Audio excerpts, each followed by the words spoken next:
Good morning बच्चों।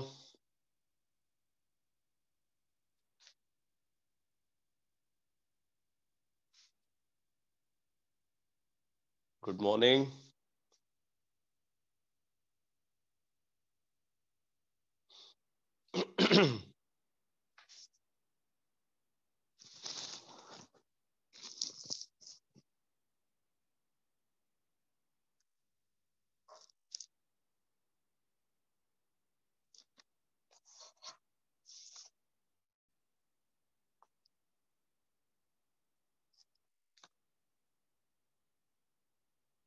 तो बेटा लास्ट क्लास में हम लोग ग्रुप 15 में फास्फोरस के जो ऑक्सी एसिड्स हैं उनका डिस्कशन कर रहे थे। स्ट्रक्चरल एनालिसिस हमने देखा था और एनसीईआरटी में अगर आप देखो तो एक टेबल बनी हुई है जिसमें इन ऑक्सी एसिड्स का प्रिपरेशन मेथड गिवन है। ठीक है, ये जो ऑक्सी एसिड्स हैं उनका प्रिपरेशन मेथड गिवन है। तो पहले इस मेथड ऑफ प्रिपरेशन को कंप्लीट करते हैं। स्ट्रक्चरल एनालिसिस हमने पूरा कंप्लीट कर लिया है। तो अब जैसे देखो, फर्स्ट एसिड है हाइपोफॉस्फोरस एसिड। हाइपोफॉस्फोरस एसिड को फॉर्म कैसे कर रहे हैं, बोल रहे हैं व्हाइट फास्फोरस को एल्काली के साथ ट्रीट करके। तो ये रिएक्शन आप ऑलरेडी देख चुके हो। जैसे व्हाइट फास्फोरस है, व्हाइट फास्फोरस को NaOH के साथ H2O की प्रेजेंस में ट्रीट करते हैं तो NaH2PO2 बनता है प्लस PH3, फॉस्फीन का फॉर्मेशन होता है। NaH2PO2 प्लस फॉस्फीन, तो यहाँ पे 3NaH2PO2 का फॉर्मेशन होता है, यानी कि 3NaOH हम यूज करेंगे। और हाइड्रोजन अगर आप देख लो यहाँ पे तो 6 + 3 9, 9 3 हाइड्रोजन यहाँ पे है, मतलब 3H2O होना चाहिए। तो ये बैलेंस रिएक्शन है। यहाँ पे इनर्ट एटमॉस्फेयर यूज करते हैं। इनर्ट एटमॉस्फेयर के लिए CO2, इनर्ट एनवायरनमेंट को प्रोवाइड करने के लिए CO2 को यूज करते हैं। तो आप देख रहे हो कि इसमें बना है NaH2PO2 और फिर NaH2PO2 को क्या करोगे, इसका जब आप एसिडिफिकेशन कराओगे, ठीक है, अगर इसका एसिडिफिकेशन कराया तो एसिडिफिकेशन के थ्रू H3PO2 का फॉर्मेशन होता है। पहले NaH2PO2 बनेगा, एसिडिफिकेशन कराओगे तो H3PO2 यानी कि हाइपोफॉस्फोरस एसिड फॉर्म हो जाएगा। दूसरा कंपाउंड है ऑर्थोफॉस्फोरस एसिड। अब ऑर्थोफॉस्फोरस एसिड के फॉर्मेशन के लिए यहां पे ये रिएक्शन बता रहे हैं, P2O3 है। P2O3 का मतलब इसका डाइमर P4O6 भी लिखा हो सकता है। तो P2O3 plus H2O, P2O3 plus H2O gives H3PO3, H3PO3। तो ये रिएक्शन है P2O3 plus 3H2O gives 2H3PO3। P2O3 plus 3H2O gives 2H3PO3। तो इस तरीके से आप ऑर्थोफॉस्फोरस एसिड का फॉर्मेशन कर सकते हो। ठीक है, बाकी इसको प्रोड्यूस करने का एक और तरीका है, जैसे PCl3 है, PCl3 को हाइड्रोलाइज कर दें, PCl3 को हाइड्रोलाइज कर दे तो PCl3 की हाइड्रोलिसिस से यहाँ पे H3PO3 का फॉर्मेशन होता है, H3PO3 का फॉर्मेशन होता है प्लस HCl। तो आप इस तरीके से भी H3PO3 को फॉर्म कर सकते हो। आप चाहो तो यहाँ पे वाटर की जगह पे एल्कोहल को भी यूज कर सकते हो। जैसे 3 मॉलिक्यूल एल्कोहल का कंसीडर किया तो H3PO3 बन जाएगा प्लस 3RCl।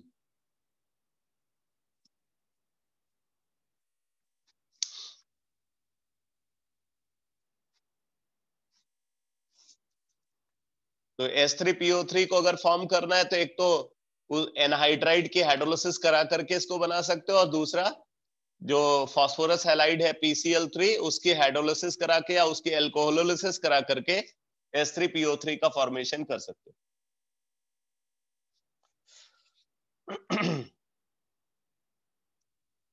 इसके बाद फिर गिवन है पायरोफॉस्फोरस एसिड H4P2O5।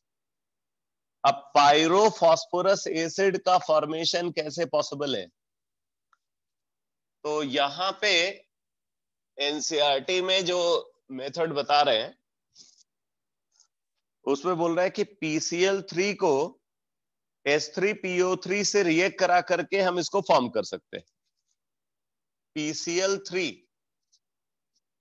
को H3PO3 के साथ ट्रीट करके H4P2O5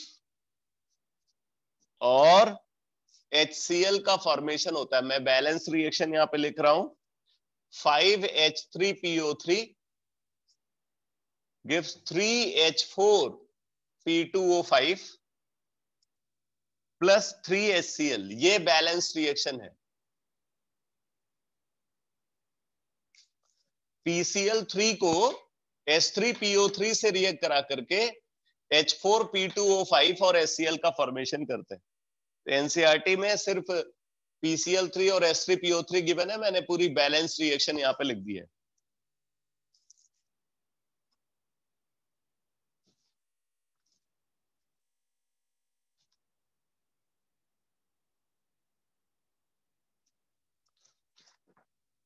अब देखो,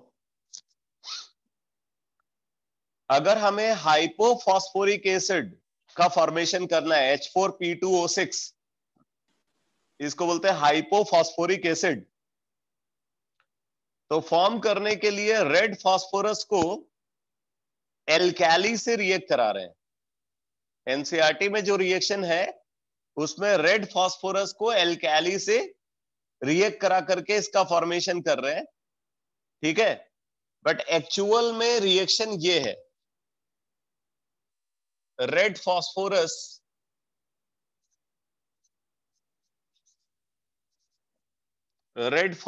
को कंसीडर कर रहे हैं, इसको सोडियम हाइपोक्लोराइड के साथ रिएक्ट कराया। आप ये भी बोल सकते हो Cl2 plus NaOH, sodium hypochloride यानी कि Cl2 प्लस NaOH। तो सोडियम हाइपोक्लोराइड के साथ रिएक्ट कराया इन प्रेजेंस ऑफ वाटर, तो रिएक्शन के थ्रू फॉर्म हो जाता है H4P2O6 plus 4NaCl। H4P2O6 plus 4NaCl। आप चाहो तो इसको अगर 2 से पूरे को मल्टीप्लाई कर दो तो आप ये भी लिख सकते हो, red phosphorus plus 8NaOCl plus 4H2O gives 2H4P2O6 plus 8NaCl। ये रिएक्शन है जिसके थ्रू हाइपोफॉस्फोरिक एसिड का फॉर्मेशन होता है, H4P2O6 हाइपोफॉस्फोरिक एसिड।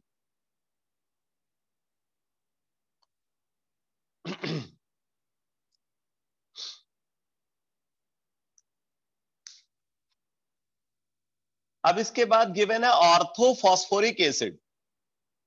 तो ऑर्थोफॉस्फोरिक एसिड को अगर फॉर्म करना है तो करस्पॉन्डिंग एनहाइड्राइड की हाइड्रोलिसिस करा दो, करस्पॉन्डिंग एनहाइड्राइड के हाइड्रोलिसिस करा दो। तो आप P2O5 से भी रिएक्शन को परफॉर्म कर सकते हो या P4O10 को भी कंसीडर कर सकते हो, उसी का डाइमर है। तो P4O10 plus H2O gives 4H3PO3 4H3PO3। तो यहां पे टोटल 12 हाइड्रोजन है, 12 हाइड्रोजन है तो 6H2O यूज करोगे। P4O10 plus 6H2O gives 4S3PO3। तो H3PO4 होना चाहिए, H3PO4 होना चाहिए। अब ऑक्सीजन देख लो, यहाँ पे टोटल 16 ऑक्सीजन है, इधर 6 और इधर 10, तो टोटल 16 ऑक्सीजन दोनों साइड में। तो P4O10 plus 6H2O gives 4S3PO4।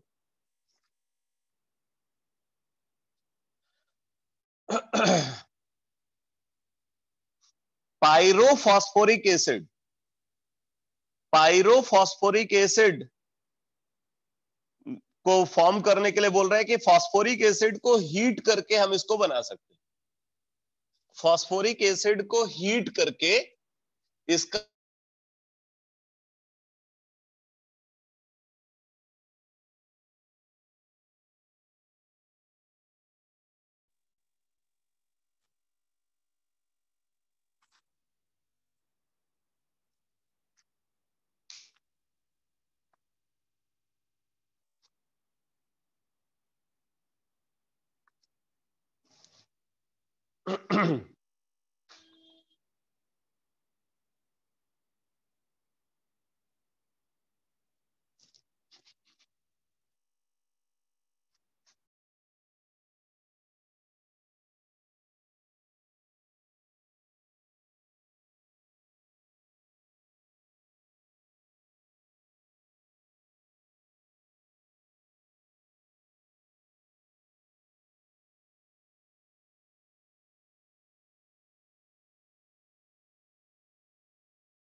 तो अब देखो, अगर हमें बनाना है पायरोफॉस्फोरिक एसिड H4P2O7 को, तो बोल रहे हैं कि इसको ऑर्थोफॉस्फोरिक एसिड को हीट करके फॉर्म कर सकते हैं। तो ऑर्थोफॉस्फोरिक एसिड, आप इसको इस तरीके से समझ सकते हो, ऑर्थोफॉस्फोरिक एसिड ये है, इसके दो मॉलिक्यूल हमने ले लिए, ठीक है। ऑर्थोफॉस्फोरिक एसिड के दो मॉलिक्यूल हमने कंसिडर किया और इसको हीट कर रहे हैं। तो हीट करने पे क्या होता है, ये डिहाइड्रेट हो जाता है इस तरीके से, वाटर रिमूव हो जाता है, और वाटर रिमूव हो करके ये बन जाता है।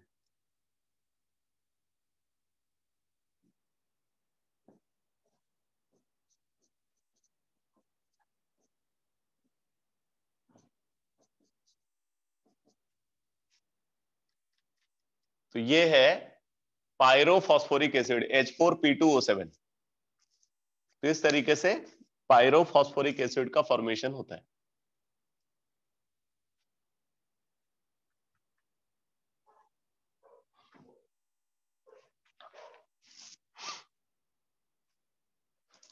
ये रिएक्शन मतलब ये, इसको जब हम हीट करते हैं 250 डिग्री सेंटीग्रेड पे, तब ये रिएक्शन होती है।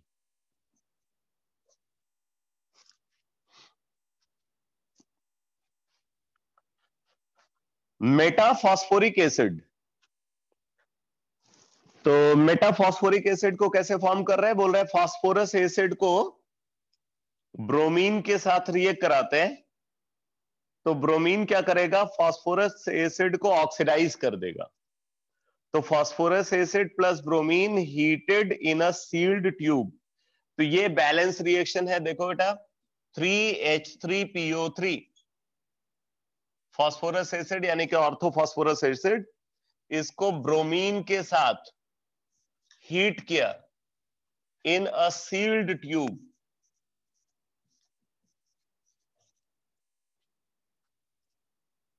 फास्फोरस एसिड को ब्रोमीन के साथ हीट करते हैं इन अ सील्ड ट्यूब, तो यहां से फॉर्म होता है Meta phosphoric acid HPO3 thrice, जिसका स्ट्रक्चर ये cyclo try Meta phosphoric acid है, स्ट्रक्चर लास्ट क्लास में आपने देखा था, प्लस HBr।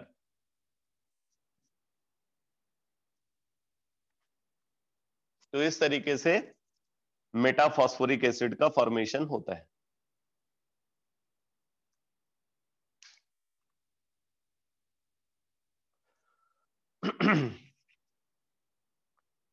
अब जरा देखो यहां पे आगे क्या गिवन है, बोला the compositions of the oxo acids, the compositions of the oxo acids are interrelated in terms of loss or gain of water molecule or oxygen atom.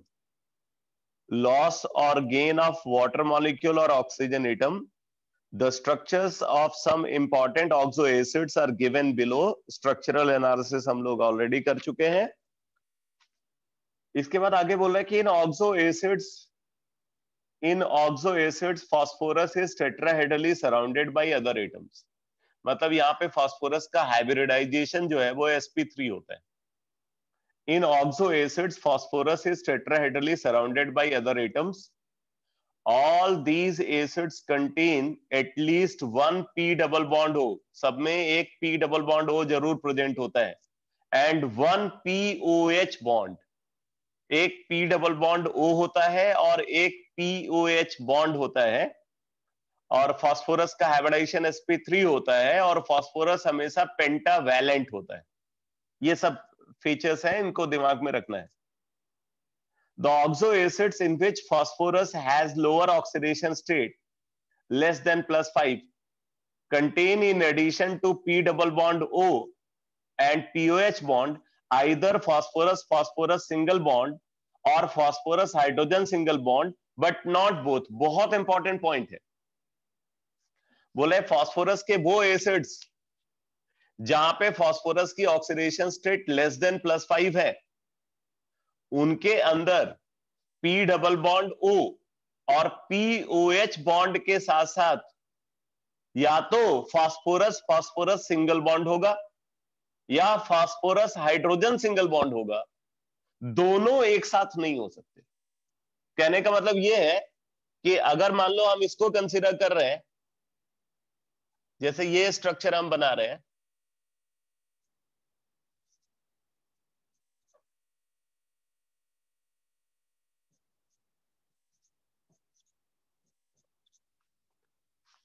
तो आप बोलोगे ये पॉसिबल नहीं है, ये स्ट्रक्चर पॉसिबल नहीं है। क्यों नहीं पॉसिबल है? क्योंकि आप देख रहे हो इसके अंदर फास्फोरस फास्फोरस सिंगल बॉन्ड भी है और फास्फोरस हाइड्रोजन सिंगल बॉन्ड भी है, दोनों एक साथ नहीं हो सकते स्ट्रक्चर के अंदर। तो अगर ये एसिड एग्जिस्ट करे तो ये क्या है, H4P2O4। तो आप बोलोगे H4P2O4 does not exist, H4P2O4 does not exist. ठीक है, तो ये इस बात को अच्छे से समझ लेना कि अगर फास्फोरस के एसिड्स में फास्फोरस की ऑक्सीडेशन स्टेट +5 से कम है तो उसके अंदर P डबल बॉन्ड O और POH बॉन्ड के साथ साथ या तो फास्फोरस हाइड्रोजन सिंगल बॉन्ड होगा या फास्फोरस फास्फोरस सिंगल बॉन्ड होगा, दोनों एक साथ प्रेजेंट नहीं हो सकते। तो आपसे पूछा जा सकता है कि इनमें से कौन सा स्ट्रक्चर फास्फोरस के ऑक्सो एसिड के लिए पॉसिबल नहीं है। तो पॉसिबल नहीं है तो उसको ये देखने के लिए आपको ये देखना पड़ेगा कि क्या कहीं स्ट्रक्चर के अंदर P सिंगल बॉन्ड P और P सिंगल बॉन्ड H दोनों तो एक साथ नहीं ऑब्जर्व हो रहे हैं। अगर दोनों एक साथ ऑब्जर्व हो रहे हैं तो वो स्ट्रक्चर एग्जिस्ट नहीं करेगा।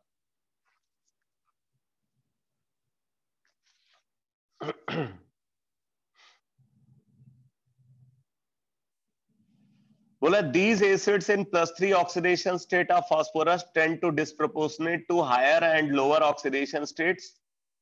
For example, orthophosphorus acid और phosphorus acid भी इसको बोल सकते हो, on heating disproportionate to give orthophosphoric acid and phosphine।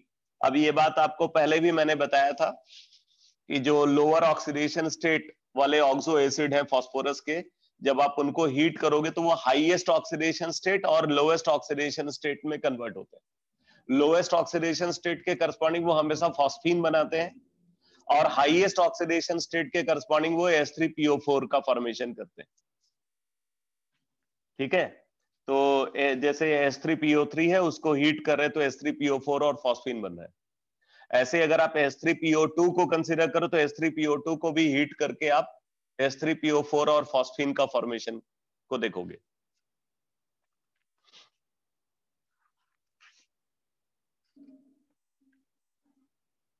The acids which contain phosphorus hydrogen single bond have strong reducing properties। ये पहले भी बताया था आपको कि अगर pH बॉन्ड फास्फोरस के एसिड में दिखे तो वो अच्छे रिड्यूसिंग एजेंट होते हैं।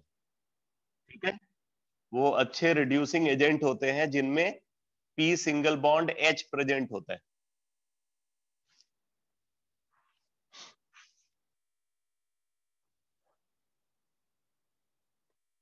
तो आगे देखो, बोले दस hypophosphorous acid is a good reducing agent. Hypophosphorous acid is a good reducing agent as it contains two pH bond and reduces, for example silver nitrate to metallic silver। अब ये silver nitrate को reduce करके silver में convert कर देता है। इसी तरीके से आपने देखा कि जो हाइपोफॉस्फोरस एसिड है वो बेंजीन डायजोनियम सॉल्ट को रिड्यूस करके बेंजीन में कन्वर्ट कर देता है। ठीक है, तो ये कुछ रिएक्शंस हैं जो हाइपोफॉस्फोरस एसिड के साथ ऑब्जर्व हो रही हैं।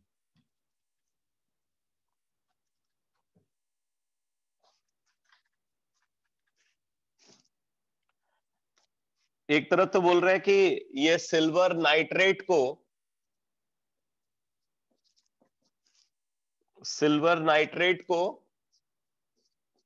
रिड्यूस करके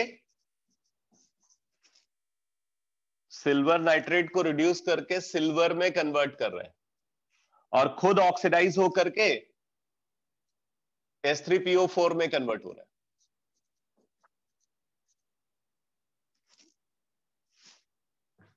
खुद जो है ये ऑक्सीडाइज होकर के H3PO4 में कन्वर्ट हुआ और इसको रिड्यूस करके सिल्वर में कन्वर्ट कर रहा है।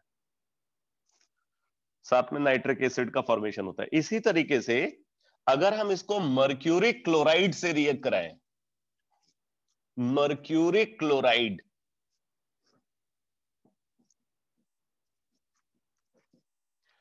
अगर इसको मर्क्यूरी क्लोराइड के साथ रिएक्ट कराते हैं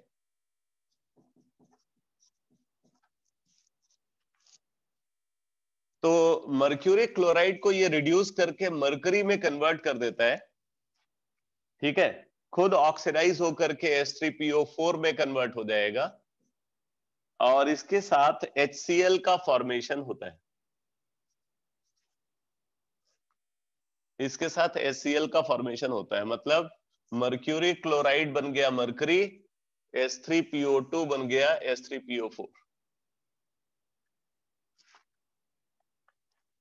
इसी तरीके से अगर इसको बेंजीन डायजोनियम क्लोराइड के साथ रिएक्ट कराते हैं, यहां पे मैं बैलेंस रिएक्शन बता रहा हूं आपको। बेंजीन डायजोनियम क्लोराइड के साथ अगर इसको रिएक्ट कराते हैं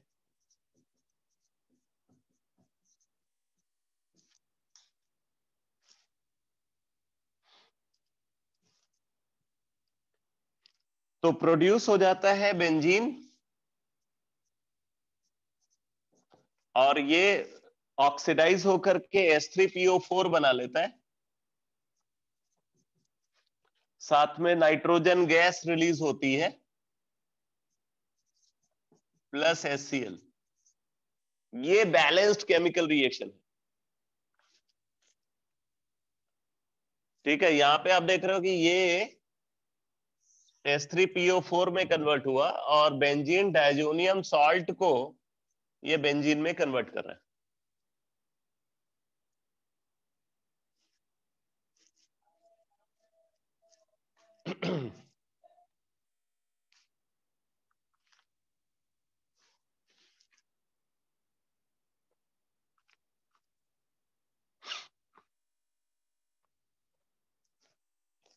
अब जरा आगे देखो, बोल रहे हैं कि these phosphorus hydrogen bonds are not ionisable. अगर पीएच बॉन्ड की बात करें तो आयनाइजेबल नहीं है, पीओएच बॉन्ड आयनाइजेबल है। ये बेसिक इंफॉर्मेशन है, आपको पता होगी। तो इसीलिए बोलते हैं कि जो बेसिसिटी होती है किसी भी एसिड की, बेसिसिटी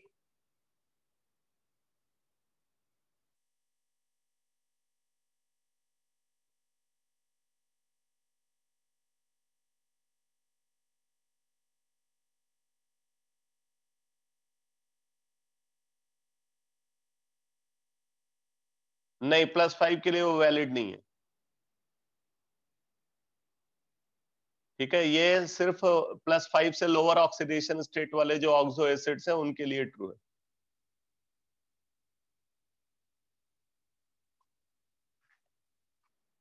बेटा अगर आपने कोई क्वेश्चन पूछा है और अगर मैं नहीं ध्यान दे पा रहा हूं स्क्रीन की तरफ किसी वजह से, तो ऐसे सिचुएशन में आप माइक अनम्यूट करके क्वेश्चन पूछ सकते हो।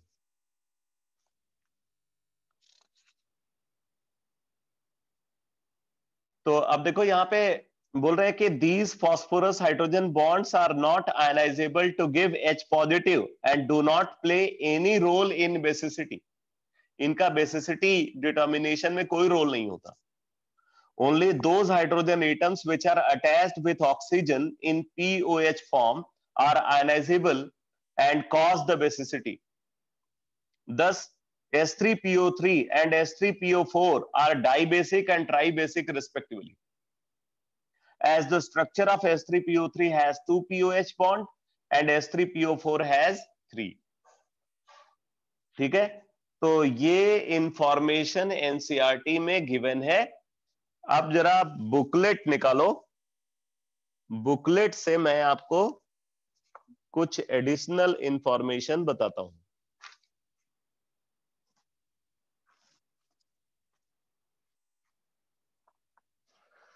बुकलेट में पेज नंबर 23 पे आप देखोगे तो फास्फोरिक एसिड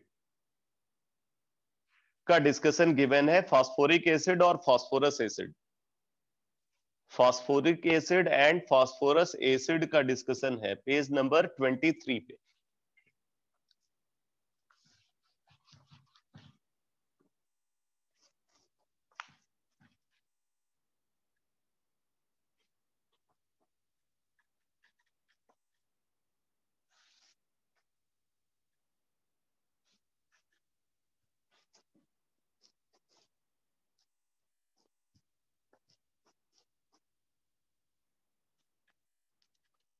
देखो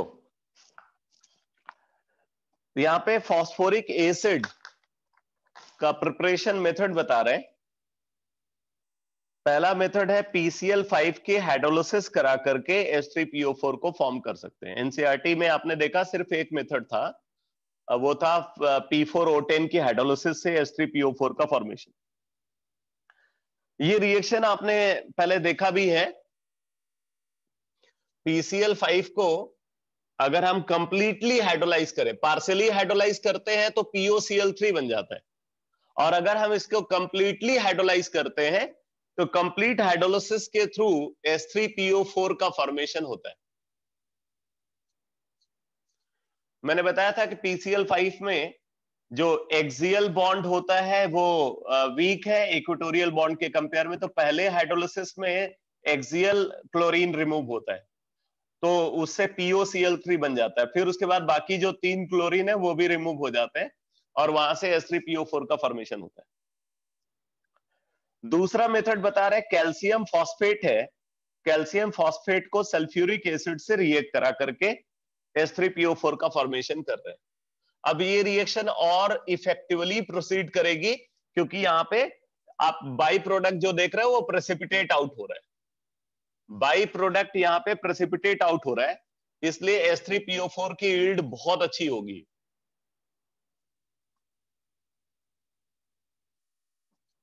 इसके प्रेसिपिटेशन की वजह से H3PO4 की यील्ड बहुत अच्छी होगी यहाँ पे। और फिर अगला मेथड बता रहा है कि P4 को पहले P4O10 में कन्वर्ट कर लेते हैं, P4 को ऑक्सीजन के साथ बर्न कराया, तो ऑक्सीजन के साथ बर्न कराने पे चाहे आप व्हाइट फास्फोरस लो या रेड फास्फोरस लो,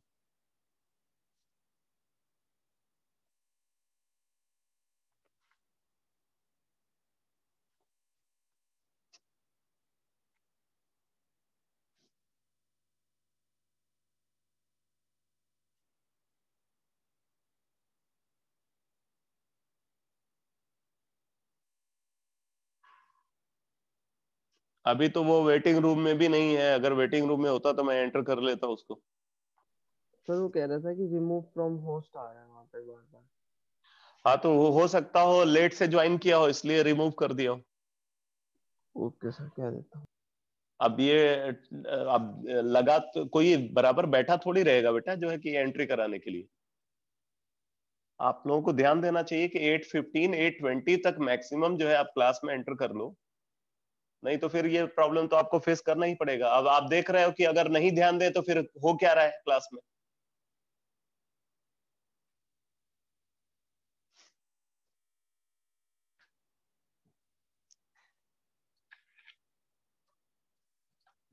अब ये सब प्रिकॉशन तो हमें जो है उन्हीं उसी प्रॉब्लम की वजह से सब लेना पड़ रहा है जो बीच में क्लासेस डिस्टर्ब हुई हैं। P4 + 5O2 गिव्स P4O10 और फिर उसके बाद क्या हुआ P4O10 P4O10 की हाइड्रोलिसिस करा रहे हैं। तो P4O10 की हाइड्रोलिसिस कराने पे H3PO4 का फॉर्मेशन हुआ। तो इस तरीके से आप देख रहे हो H3PO4 को फॉर्म किया जा सकता है। तो 3 मेथड हो गए, एक तो PCl5 की कंप्लीट हाइड्रोलिसिस से, दूसरा कैल्शियम फॉस्फेट को सल्फ्यूरिक एसिड के साथ रिएक्ट करा करके, और तीसरा फास्फोरस को पहले ऑक्सीजन की प्रेजेंस में, व्हाइट फास्फोरस हो सकता है रेड फास्फोरस हो सकता है, उसको ऑक्सीजन की प्रेजेंस में बर्न करा रहे, तो वहां से P4O10 बना। फिर P4O10 की हाइड्रोलिसिस करा करके H3PO4 का फॉर्मेशन कर रहे हैं। इसमें ये जो तीसरा मेथड है इसको बोल रहा है कि this is called furnace process. तीसरा वाला जो मेथड है उसको फर्नेस प्रोसेस बोल रहे हैं। अब इसकी प्रॉपर्टीज में देखो, बोल रहा है कि H3PO4 is hydrogen bonded in aqueous solution and because of this the concentrated acid is syrupy and viscous. क्योंकि एक्सेसिव हाइड्रोजन बॉन्डिंग है, यहाँ पे 3 OH ग्रुप प्रेजेंट है, तो हाइड्रोजन बॉन्डिंग बहुत ज्यादा होगी, इस वजह से ये सिरपी विस्कस लिक्विड है, इसका बॉइलिंग पॉइंट बहुत हाई होता है। सेकेंड पॉइंट देखो, बोल रहे हैं कि अगर हम H3PO4 को हीट करते हैं तो H3PO4 को हीट करने पे, अगर हम स्लाइटली हीट करते हैं तो H4P2O7 बन जाता है। अभी आपने देखा भी था, मैंने आपको अभी रिएक्शन भी लिख करके दिखाया था। H3PO4 के 2 मॉलिक्यूल हमने लिया और इसको हीट कर रहे हैं 220 डिग्री सेंटीग्रेड, यहां पे लिखा हुआ है, मैंने आपको 250 डिग्री सेंटीग्रेड बताया था। तो 220 डिग्री सेंटीग्रेड पे बोल रहे हैं H4P2O7 का फॉर्मेशन होता है। और फिर उसके बाद बोल रहे हैं कि जब H4P2O7 को स्ट्रांगली हीट करते हैं, इसको फर्दर हीट करते हैं 320 डिग्री सेंटीग्रेड पे, तब जाकर के बन जाता है मेटाफॉस्फोरिक एसिड। तब मेटाफॉस्फोरिक एसिड का फॉर्मेशन होता है, HPO3N। ठीक है, वाटर रिमूव हो करके इसका फॉर्मेशन होगा। ये सेकंड स्टेप बैलेंस नहीं है।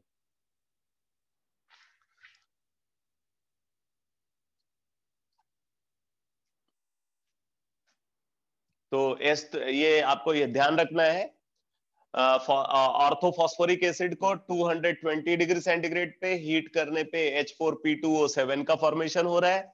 फिर H4P2O7 को 320 डिग्री सेंटीग्रेड पे हीट करने पे मेटाफॉस्फोरिक एसिड का फॉर्मेशन होता है।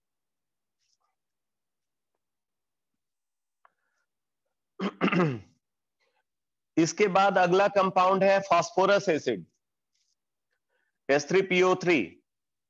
प्रिपरेशन कैसे कर रहे हैं? बोल रहा है कि bye dissolving P2O3 in water, मतलब P2O3 के हाइड्रोलिसिस के थ्रू इसका फॉर्मेशन कर सकते हैं। P2O3 मतलब P4O6,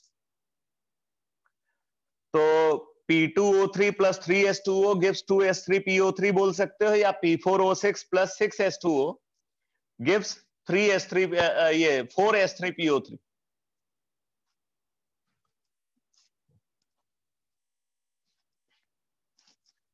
P4O6 plus 6H2O gives 4H3PO3। ये होगी reaction.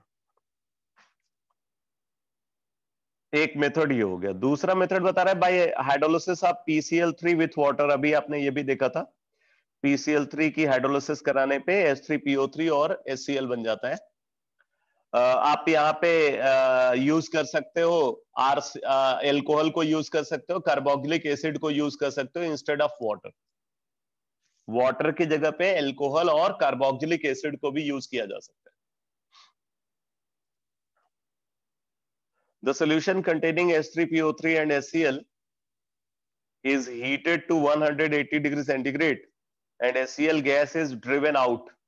The resulting solution on crystallization gives white crystals of H3PO3। तो इस तरीके से H3PO3 का फॉर्मेशन होता है। एक मेथड और बता रहे हैं कि H3PO2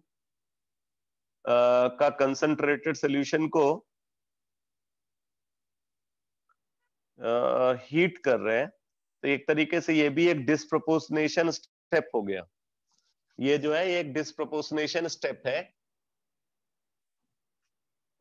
वैसे तो ये हाईएस्ट ऑक्सीडेशन स्टेट में जाता है, तो ये इसको स्पेशल तरीके से प्रिपेयर किया जाता होगा। 3H3PO2 कंसंट्रेटेड, इसको हीट किया तो PH3 बना और 2H3PO3। ये है रिएक्शन। 3H3PO2 कंसंट्रेटेड, हीट किया, PH3 एंड H3PO3 का फॉर्मेशन हुआ। अच्छा, वहां पे जो रिएक्शन हुई थी H3PO2 वाले केस में, वहां पे प्योर H3PO2 को कंसीडर किया। H3PO2 को हीट करने पे फॉस्फीन और H3PO4 बनता है। यहां पे उसका सोल्यूशन यूज कर रहे हैं, H3PO2 सोल्यूशन को यहां पे यूज कर रहे हैं।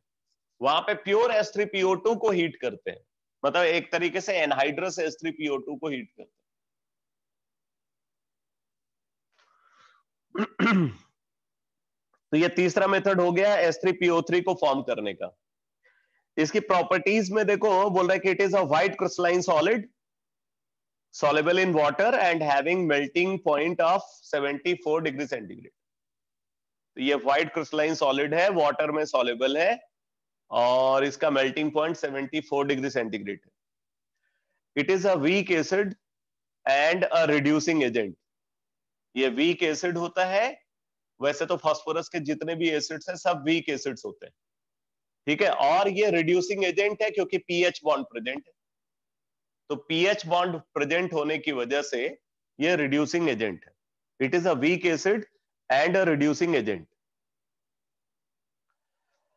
अगला पॉइंट बता रहा है व्हेन न्यूट्रलाइज्ड विथ बेसिस और alkalis it forms neutral salts called hypophosphides, called phosphides which are unstable. ठीक है, तो बोल रहा है कि व्हेन न्यूट्रलाइज्ड विथ बेसिस और alkalis it forms neutral salts called phosphides which are unstable।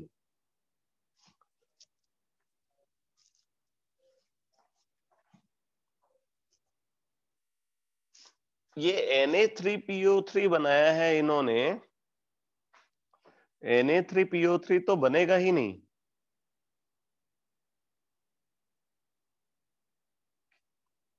ये गलत लिखा हुआ है, H3PO3 प्लस 2NaOH होना चाहिए, क्योंकि यहाँ पे तो दो ही POH बॉन्ड है ना।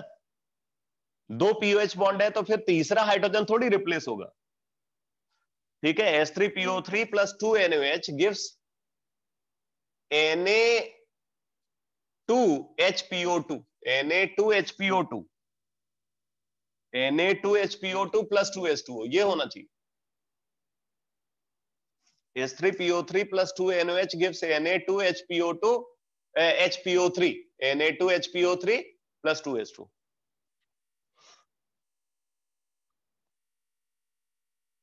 बाकी H3PO3 को अगर आप हीट कर रहे हो तो हीट करने पे ये डिस्प्रपोर्शनेट हो रहा है H3PO4 और फॉस्फीन।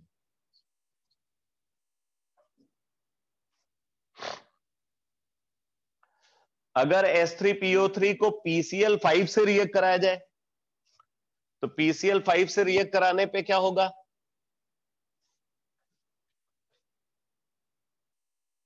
H3PO3 ये हो गया, इसको PCl5 के साथ ट्रीट कर रहे हैं, PCl5 के साथ। अब देखो PCl5 क्या करता है, ये OH हटा करके उसकी जगह पे क्लोरीन लाता है, OH हटा करके क्लोरीन लाता है, तो यहाँ पे 3 OH है तो 3 PCl5 यूज करेंगे, 3 OH है तो 3 PCl5 यूज करेंगे, तो इससे बन जाएगा POCl3 बन जाएगा प्लस POCl3 नहीं,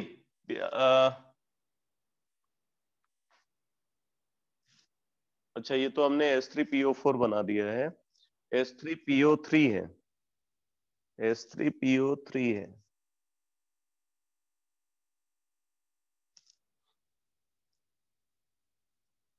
H3PO3 है, ओके। H3PO3 का स्ट्रक्चर ऐसा है, P double bond OH OH OH।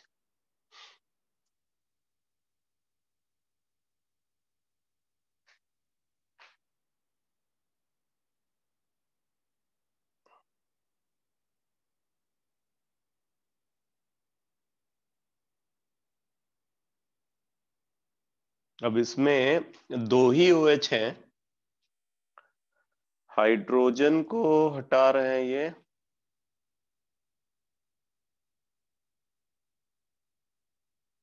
तो OH है, तो आप इसको इस तरीके से समझ सकते हो, ये कुछ इस तरीके से, ये एक तो यहां से बॉन्ड ब्रेक हो रहा है, एक यहां से बॉन्ड ब्रेक हो रहा है, यहां पे आ जाएगा PCl3, इधर क्लोरीन और इधर क्लोरीन, ये इस तरीके से ब्रेक हो रहा है,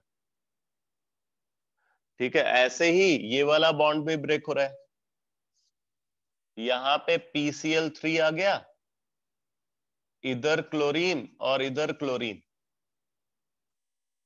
और ये वाला बॉन्ड ब्रेक हो रहा है, ये बॉन्ड ब्रेक हो रहा है, यहां पे क्लोरीन,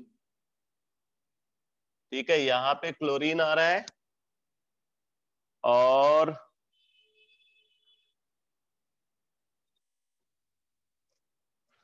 एक POCl3 यहां से फॉर्म हो जाएगा, एक POCl3 यहां से फॉर्म हो जाएगा, और यहां पे भी HCl अगर बना तो बाकी जो पार्ट है PCl3 का फॉर्मेशन कर रहे हैं, PCl3 का फॉर्मेशन मतलब एक क्लोरीन यहाँ पे लगा, ये ऑक्सीजन हट गया। अब इसको इस तरह, इतना अगर इस तरीके समझोगे तो फिर दिक्कत होगी, रटना ही एक सही रास्ता दिख रहा है, ठीक है, इसको क्रैम कर जाओ बेटर होगा, ज्यादा दिमाग नहीं लगाते।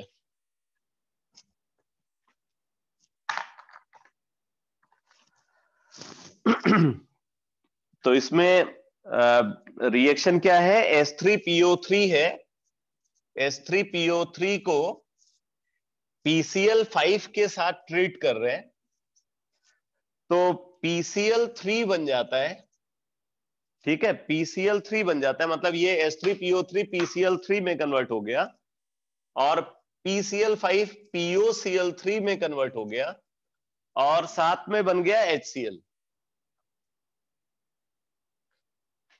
ठीक है, तो इस तरीके से रिएक्शन हुई। ये जो H3PO3 है ये बन गया PCl3 और HCl, और जो PCl5 है ये POCl3 में कन्वर्ट हो गया।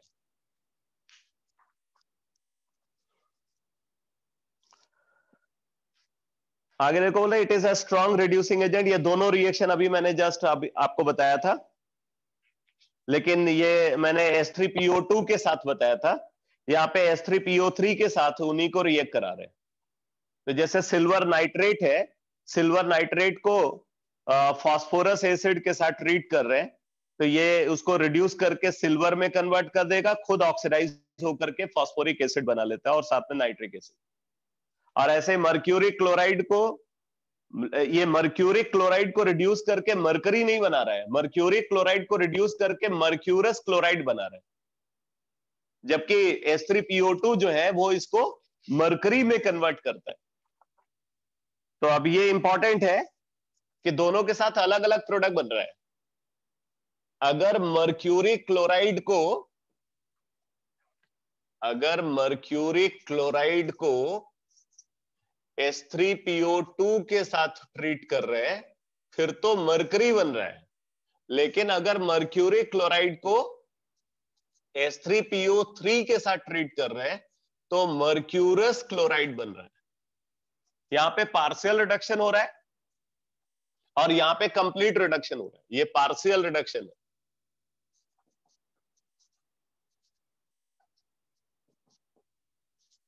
और ये कंप्लीट रिडक्शन है।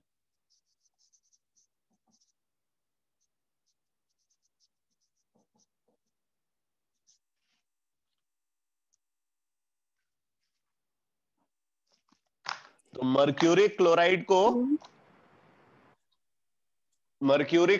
को H3PO2 कंप्लीटली रिड्यूस करके मरकरी बना देता है, और मर्क्यूरिक क्लोराइड को फास्फोरस एसिड पार्सली रिड्यूस करके मर्क्यूरस क्लोराइड बना देता है।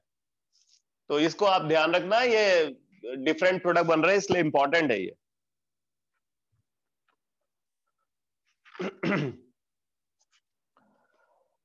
अब इसके बाद अगला डिस्कशन जो है बुकलेट में गिवन है वो है ऑक्साइड्स ऑफ फास्फोरस। काफी इंपॉर्टेंट इंफॉर्मेशन है ये, एनसीईआरटी में पता नहीं क्यों नहीं डिस्कस किया है, जबकि कॉम्पिटिटिव एग्जाम में कई बार क्वेश्चन पूछे गए हैं यहां से। ठीक है, ऑक्साइड्स ऑफ फास्फोरस। तो आपने देखा कि इस ग्रुप के जो एलिमेंट्स हैं वो दो टाइप के ऑक्साइड बनाते हैं, एक तो M2O3 टाइप का ऑक्साइड बनाते हैं और दूसरा M2O5 टाइप का ऑक्साइड बनाते हैं।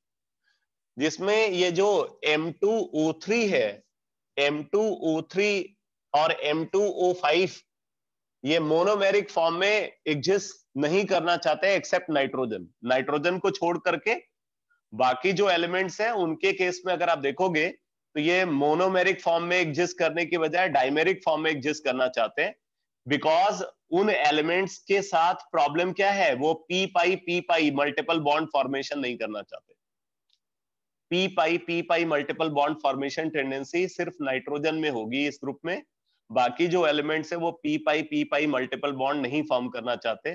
तो क्योंकि ये मोनोमेरिक फॉर्म में पी पाई मल्टीपल बॉन्ड होता है इसलिए वो अनस्टेबल होते हैं, तो खुद को डाइमराइज करके वो उस पी पाई मल्टीपल बॉन्ड को खत्म कर देते हैं। समझ में आया कि नहीं? अगर आपसे कोई पूछे कि भाई ये जो ये M2O3 और M2O5 जो है ये डायमेरिक फॉर्म में क्यों एग्जिस्ट करता है एक्सेप्ट नाइट्रोजन, तो उसके पीछे वजह यह है कि नाइट्रोजन के अलावा जो बाकी एलिमेंट्स है उनके लिए पी पाई मल्टीपल बॉन्ड अनस्टेबल होता है। नाइट्रोजन के लिए पी पाई मल्टीपल बॉन्ड स्टेबल होता है, तो वो तो मोनोमेरिक फॉर्म में एग्जिस्ट कर जाता है, लेकिन बाकी जो एलिमेंट्स हैं उनका मोनोमेरिक फॉर्म उस पी पाई मल्टीपल बॉन्ड के प्रेजेंस की वजह से अनस्टेबल है। इस वजह से वो डायमेरिक फॉर्म में कन्वर्ट हो जाता है जहां पे वो मल्टीपल बॉन्ड प्रेजेंट नहीं होता। तो अब मैं पहले तो आपको बता दूं कि फास्फोरस के कौन कौन से ऑक्साइड्स हैं, ठीक है। तो फास्फोरस के अगर हम ऑक्साइड्स की बात करें तो फास्फोरस का ऑक्साइड है P4O6, जो कि P2O3 का डाइमर है, P4O6। इसके अलावा फास्फोरस के कुछ मिक्स्ड ऑक्साइड्स भी है, P4O7, P4O8, P4O9, ये मिक्स्ड ऑक्साइड्स है। और फिर P4O10। तो ये तीनों जो आप देख रहे हो ये मिक्स्ड ऑक्साइड है।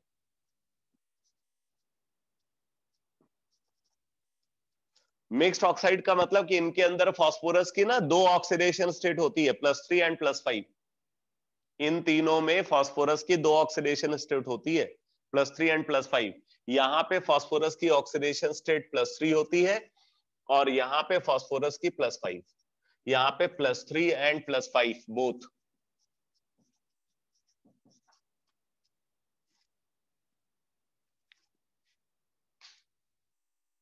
अब अगर स्ट्रक्चर की बात करें तो P4O6 का स्ट्रक्चर देखो कैसा होता है। यह भी कई बार पूछा गया है, काफी इंपॉर्टेंट डिस्कशन है। P4O6 का स्ट्रक्चर,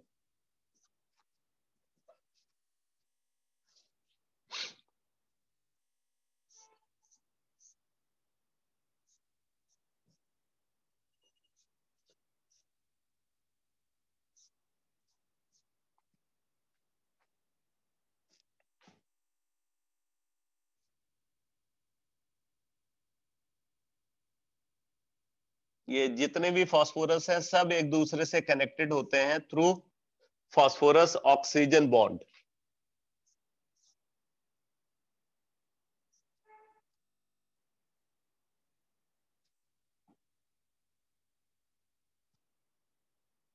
बाकी सारे फास्फोरस के पास एक एक लोन पेयर प्रेजेंट होता है। तो ये स्ट्रक्चर है P4O6 का।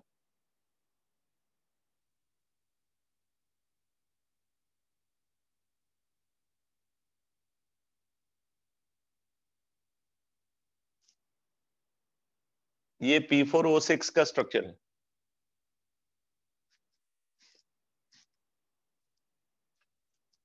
ये इंटरसेक्ट नहीं कर रहा है, ध्यान देना, ये 3 डायमेंशनल स्ट्रक्चर है। तो 4 फास्फोरस है, हर फास्फोरस दूसरे फास्फोरस से कनेक्टेड है, ठीक है। और उनके बीच में पीओपी बॉन्ड है, पीओपी बॉन्ड।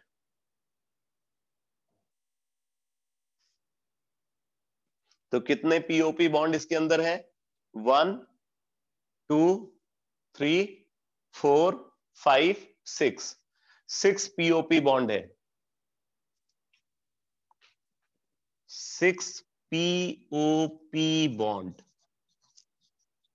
यहां पे प्रेजेंट होता है।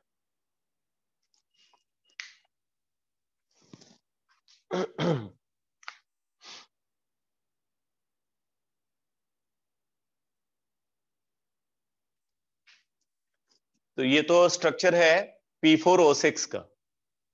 अब देखो P4O7। P4O7 में क्या होता है, जैसे 4 फास्फोरस है तो इनमें से एक फास्फोरस +5 ऑक्सीडेशन स्टेट में होता है, बाकी 3 जो है वो +3 ऑक्सीडेशन स्टेट के फॉर्म में प्रेजेंट होते हैं। तो यहां पे एक +5 के फॉर्म में, 1 +5 एंड 3 +3। यानी कि स्ट्रक्चर अगर आप देखोगे ना P4O7 का, तो P4O7 का स्ट्रक्चर ऐसा हो जाएगा बेटा। ये P4O7 का स्ट्रक्चर है।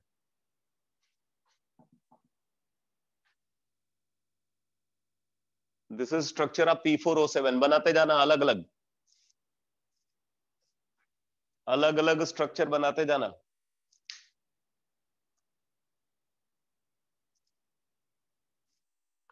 अब देखो, जब आप P4O6 की हाइड्रोलिसिस कराओगे तो P4O6 की हाइड्रोलिसिस से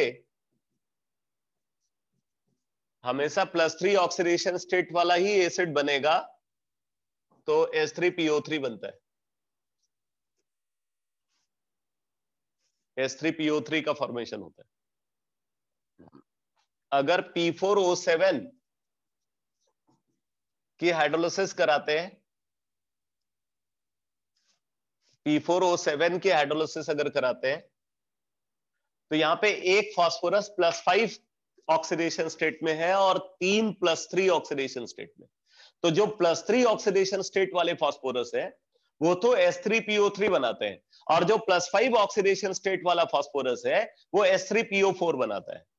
मतलब 3S3PO3 बनेगा प्लस S3PO4 बनेगा, 3S3PO3 प्लस S3PO4। आप देखो बेटा, P4O8, P4O8 का स्ट्रक्चर को अगर कंसीडर करें तो इसमें 2 phosphorus oxygen double bond present होता है, यानी कि 2 फास्फोरस +5 के फॉर्म में और 2 फास्फोरस +2 के फॉर्म में। तो 2 + 5 एंड 2 + 3, 2 + 5 2 + 3, मींस अगर हम इसकी हाइड्रोलिसिस कराएंगे तो इसकी हाइड्रोलिसिस से 2S3PO4 बनेगा और 2S3PO3 बनेगा। +5 वाला हमेशा S3PO4 में और +3 वाला हमेशा S3PO3 में कन्वर्ट होगा। तो इसी तरीके से आप P4O9 को कंसीडर कर सकते हो। P4O9 में क्या होगा, P4O9 में एक और फास्फोरस ऑक्सीजन डबल बॉन्ड आ जाएगा, ठीक है, एक और फास्फोरस ऑक्सीजन डबल बॉन्ड आ जाएगा P4O9 में।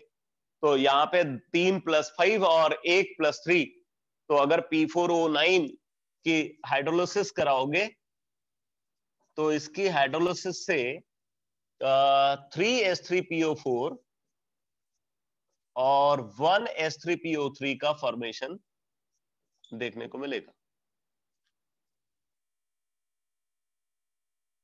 और इसी तरीके से P4O10 का स्ट्रक्चर ये होता है।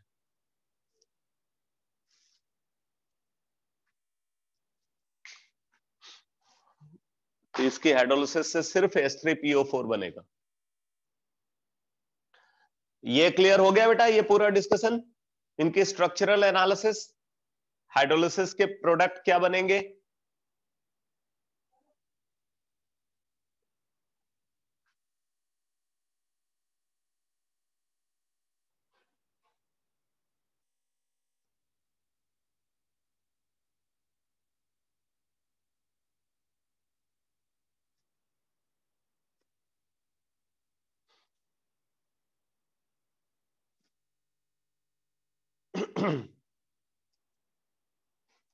स्ट्रक्चर सबका अलग अलग ड्रॉ कर लेना।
तो आप जरा देखो, ऑक्साइड्स ऑफ फास्फोरस में बुकलेट में क्या इंफॉर्मेशन गिवन है। सबसे पहले फास्फोरस ट्राइऑक्साइड, तो बोला it is prepared by burning phosphorus in a limited supply of oxygen when gaseous P4O10 and P4O6 are formed. Phosphorus को लिमिटेड सप्लाई ऑफ ऑक्सीजन में बर्न कराते हैं तो P4O10 और P4O6 बनता है। अगर ये लिमिटेड सप्लाई ऑफ ऑक्सीजन नहीं हो, अगर ऑक्सीजन एक्सेस में हो, तो फिर तो P4O10 बन जाएगा सिर्फ। On lowering the temperature using a condenser, P4O6 remains in gaseous form, whereas P4O10 condenses as a solid. तो P4O6 तो gaseous form में रहता है और P4O10 solid के form में condense हो जाता है, which is topped by glass wool. On passing the remaining gaseous mixture through freezing mixture, it converts into colorless crystal of P4O6. तो गैसियस मिक्सचर में ऑब्वियसली P4O6 है, तो उसको जो है मतलब एक फ्रीजिंग मिक्सचर से पास करते हैं, तो फिर ये क्रिस्टल कलरलेस क्रिस्टलाइन सॉलिड का फॉर्मेशन कर लेता है। प्रॉपर्टीज में देखो बोला it is a colourless crystalline solid having melting point 23.8 degree centigrade. 23.8 degree centigrade इसका मेल्टिंग पॉइंट है and boiling point 178 degree centigrade. It dissolves in cold water to form phosphorus acid. Cold water में dissolve होकर के ये phosphorus acid H3PO3 का formation करता है। It is thus the anhydride of phosphorus acid. तो ये phosphorus acid का anhydride है। It dissolves in hot water liberating phosphine. Hot water में ये dissolve होकर के phosphine का formation कर रहा है। तो एक तरीके से आप यहाँ पे देखो तो हुआ क्या, पहले तो P2O3 जो है हाइड्रोलाइज होकर के H3PO3 का फॉर्मेशन हुआ, फिर ये H3PO3 डिस्प्रोपोर्शनेट कर गया H3PO4 और फॉस्फीन में, जो पहले बताया था। पहले P2O3 से H3PO3 बना, बट हॉट वाटर है, हीट करने पे वो H3PO3 डिस्प्रोपोर्शनेट हो गया और वो H3PO4 और फॉस्फीन में कन्वर्ट हो जाता है। ये कोल्ड वाटर और हॉट वाटर में अलग अलग प्रोडक्ट क्यों बन रहे हैं, समझ में आया?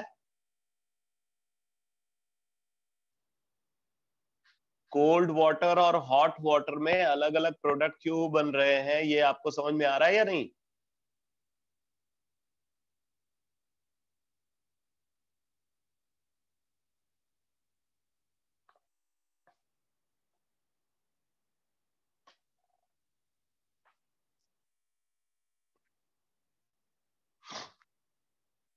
क्या बीच में आप लोग सो जाते हो क्या?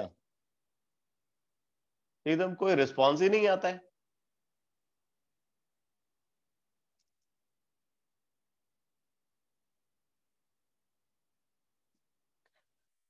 अगला पॉइंट देखो, बोला it slowly gets oxidise in air to form P2O5। ये एयर में ऑक्सीडाइज होकर के, स्लोली ऑक्सीडाइज होकर के P2O5 में कन्वर्ट हो जाता है। या आप इसको ऐसे ही बोल सकते हो, P4O6 plus 2O2 gives P4O10 dimeric form में। P4O6 plus 2O2 gives P4O10। आगे बोल रहा है it burns in chlorine gas forming phosphorus oxy trichloride, phosphorus oxy trichloride and phosphoryl chloride. तो अब यहां पे अगर आप देखो P2O3 यानी कि P4O6, तो आप ये भी लिख सकते हो P4O6 plus 4Cl2, P4O6 plus 4Cl2 gives 2POCl3 plus 2PO2Cl, 2POCl3 plus 2PO2Cl। तो POCl3 को फॉस्फोरस ऑक्सी ट्राइक्लोराइड बोल रहे हैं और PO2Cl को फॉस्फोरिल क्लोराइड बोल रहे हैं।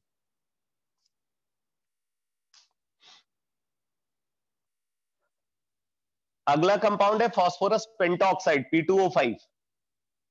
प्रिपरेशन बता रहा है it is obtained by burning phosphorus in air. तो P4 plus 5O2 gives P4O10। Properties में देखो बोला it is a white powder, acidic in nature and is the anhydride of orthophosphoric acid.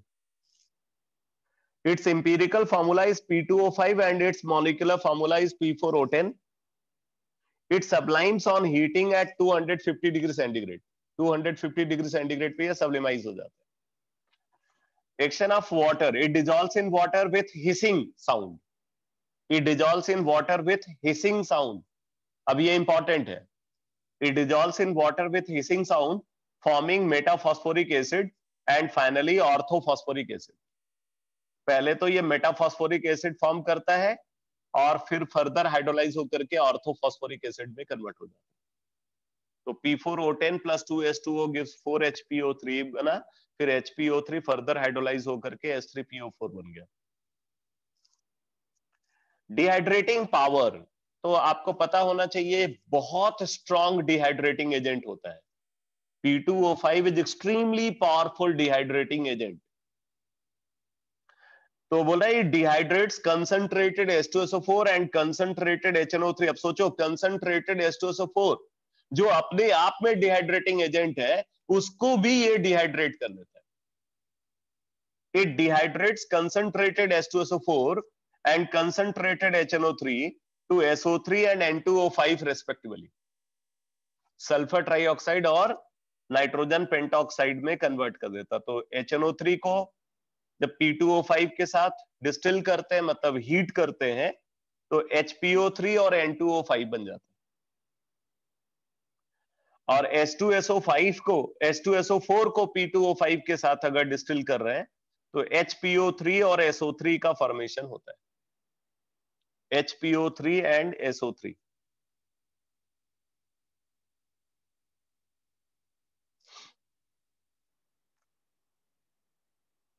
इसके बाद यहां पे एक्शन ऑफ हीट में कुछ इंफॉर्मेशन है, थोड़ा सा इसको सिस्टमैटिकली देखना पड़ेगा।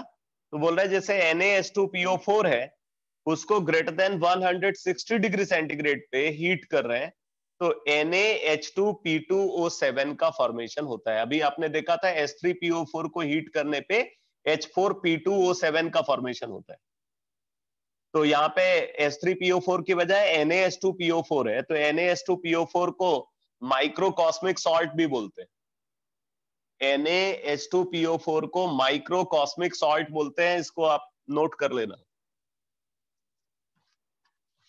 Na-H2PO4 is called microcosmic salt.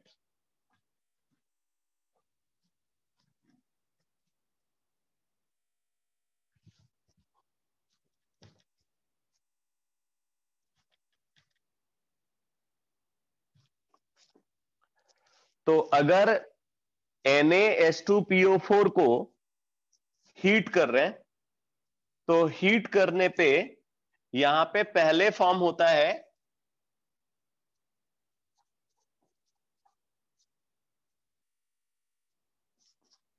Heat कर रहे हैं temperature greater than 160 degree centigrade. तो इससे बन गया यहां पे Na2H2P2O7। 2 Na-H2PO4 gives Na2H2P2O7 plus H2O plus H2O, ये बन गया। ठीक है, और फिर उसके बाद आगे बता रहे हैं कि अगर हम इसको ग्रेटर देन 240 डिग्री सेंटीग्रेड पे हीट कर दें तो ये सोडियम ट्राई मेटाफॉस्फेट में कन्वर्ट हो जाता है। ठीक है, तो अगर इसको फर्दर हीट कर दिया जाए, Na2H2P2O7 को हीट कर रहे हैं at temperature greater than 240 degree centigrade, at temperature greater than 240 degree centigrade, तो यहां पे बन रहा है NaPO3 थ्राइस। NaPO3 थ्राइस का फॉर्मेशन होता है, sodium trimetaphosphate. Sodium trimetaphosphate.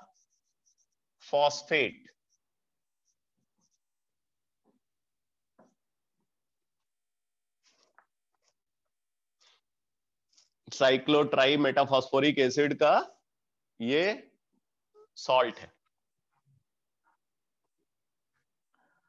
Sodium try मेटाफॉस्फेट। और बोल रहा है कि अगर इसको 625 डिग्री सेंटीग्रेड पे हीट कर दिया जाए, इसको 625 डिग्री सेंटीग्रेड पे हीट कर रहे हैं, तो 625 डिग्री सेंटीग्रेड पे हीट करने पे ये NaPO3 में कन्वर्ट हो जाता है, NaPO3।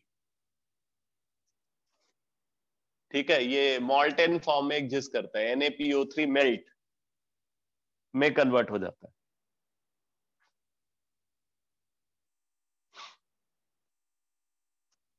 और ये बोल रहा है कि ये रिवर्सिबल रिएक्शन है।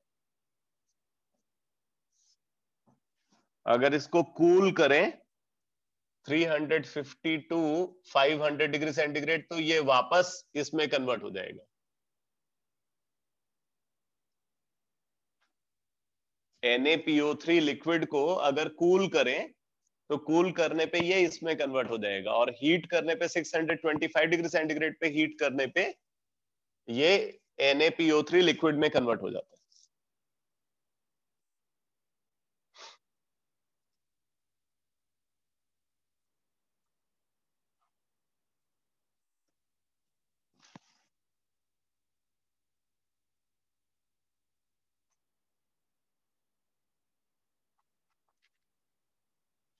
इसी तरीके से अगर हमारे पास ये सॉल्ट है Na2HPO4, Na2HPO4, इसको हीट कर रहे हैं, Na2HPO4 को हीट कर रहे हैं, तो बन जाता है sodium मेटाफॉस्फेट Na4P2O7, Na4P2O7 plus H2O। अगर Na2HPO4 है, इसको हीट कर रहे हैं, तो Na4P2O7 बन जाता है प्लस H2O। ये इसको आप बोलोगे सोडियम मोनोहाइड्रोजन फॉस्फेट, और ये है sodium dihydrogen phosphate. Sodium dihydrogen phosphate को माइक्रोकॉस्मिक सॉल्ट बोलते हैं। तो माइक्रोकॉस्मिक सॉल्ट को हीट करने पे पहले तो ये बना, फिर उसको अगर और स्ट्रांगली हीट किया तो ये बना, और स्ट्रांगली हीट किया तो ये बना। मतलब कई सारे स्टेप में डिफरेंट टाइप के प्रोडक्ट का फॉर्मेशन हो रहा है। जबकि अगर सोडियम मोनोहाइड्रोजन फॉस्फेट है, इसको हीट करते तो Na4P2O7 यानी कि सोडियम पायरोफॉस्फेट बन जाता है। ठीक है, इसी तरीके से अगर ये है NaNH4HPO4, मैं कंफ्यूज हो गया बेटा, ये जो सॉल्ट है ना, ये माइक्रोकॉस्मिक सॉल्ट नहीं है। NaH2PO4 ये माइक्रोकॉस्मिक सॉल्ट नहीं है, इसको माइक्रोकॉस्मिक सॉल्ट बोलते हैं। ये माइक्रोकॉस्मिक सॉल्ट है बेटा, उसको करेक्ट कर लेना। NaNH4HPO4 को माइक्रोकॉस्मिक सॉल्ट बोलते हैं।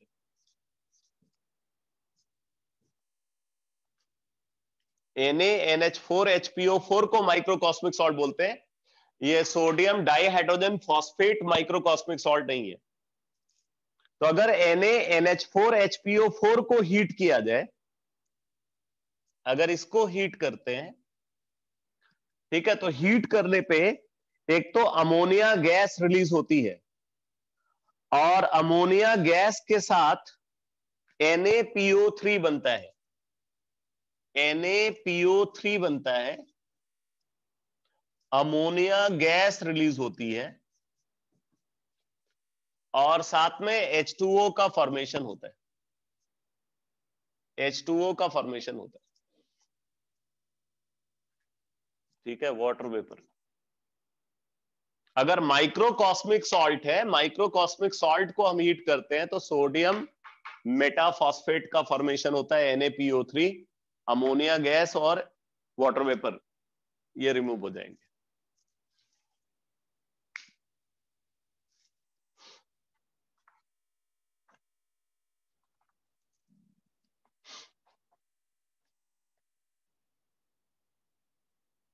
ये कुछ इंफॉर्मेशन और है बुकलेट में, इसको भी देख लेते हैं। बोले polyphosphates like Calgon, polyphosphates like Calgon is widely used for softening water, इस प्रोसेस को कैल्गन प्रोसेस बोलते हैं, आपने हाइड्रोजन में पढ़ा हुआ है। Polyphosphates like Calgon is widely used for softening water. It sequesters calcium ion and magnesium ion, जो कि हार्ड वाटर के अंदर प्रेजेंट होते हैं। Form soluble complex with calcium ion and magnesium ion, तो कैल्शियम आयन और मैग्नीशियम आयन के साथ कैल्गन जो है कंबाइन करके सॉल्युबल कॉम्प्लेक्स बना लेता है। Which do not form precipitate with carbonate ion and soap, और इस वजह से क्या होता है, ये कैल्शियम आयन और मैग्नीशियम आयन जो कि कॉम्प्लेक्स के फॉर्म में प्रेजेंट है, वो प्रेसिपिटेट फॉर्मेशन में इन्वॉल्व नहीं होता विथ सोप। ठीक है, और फिर इसी तरीके से बोले polyphosphates are also used for descaling boilers and pipes. Boiler और पाइप के अंदर जो ये जो हार्ड वाटर होता है, उसमें जो कैल्शियम क्लोराइड और कैल्शियम सल्फेट जो प्रेजेंट है, magnesium chloride, magnesium sulphate, calcium chloride, calcium sulphate, ये वहां पे जाकर के वो डिपॉजिट हो जाते हैं, तो उसकी वजह से स्केलिंग हो जाती, और स्केलिंग की वजह से क्या होता है, फिर बॉयलर की जो एफिशिएंसी है वो रिड्यूस हो जाती है, उससे उसके थर्मल कंडक्टिविटी पे इफेक्ट आता है। थर्मल कंडक्टिविटी पे इफेक्ट आने की वजह से बॉयलर जो है वो उतना एफिशिएंटली वर्क नहीं करता। ठीक है, बेसिकली हीट लॉस होता है। तो वो जो स्केलिंग हुई है, यानी कि जो प्रेसिपिटेट डिपॉजिट हुआ है बॉयलर के वॉल के ऊपर, उसको रिमूव करने के लिए भी कैल्गन यानी कि पॉलीफॉस्फेट को यूज किया जा रहा है। बोले polyphosphate are also used for descaling boilers and pipes. और इसी तरीके से बता रहे हैं sodium tripolyphosphate as filler and water softener. तो वाटर सॉफेनिंग एजेंट तो है ही, और इसको फिलर के फॉर्म में भी यूज करते हैं। तो ये इसके यूजेस हैं। तो अब जाकर के ग्रुप 15 का डिस्कशन फिनिश हुआ है। अब मैं स्टार्ट करने जा रहा हूं ग्रुप 16 को। ग्रुप 16 एनसीईआरटी में आप देखो, एनसीईआरटी में ग्रुप 16, ग्रुप 16 एलिमेंट्स। तो देखो यहां पे बोल रहे हैं कि oxygen, sulphur, selenium, tellurium and polonium constitute group 16 of the periodic table. ठीक है, तो ग्रुप 16 में कौन कौन से एलिमेंट है?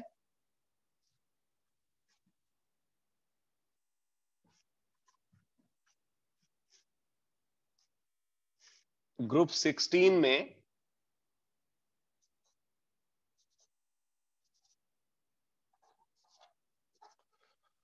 Oxygen, sulphur, selenium, tellurium and polonium, ये एलिमेंट्स हैं। इन एलिमेंट्स को चैल्कोजेंस बोला जाता है। चैल्कोजेंस, ये चैल्कोजेंस बोले जाते हैं, जबकि ग्रुप 15 एलिमेंट्स को निकोजेंस बोलते हैं।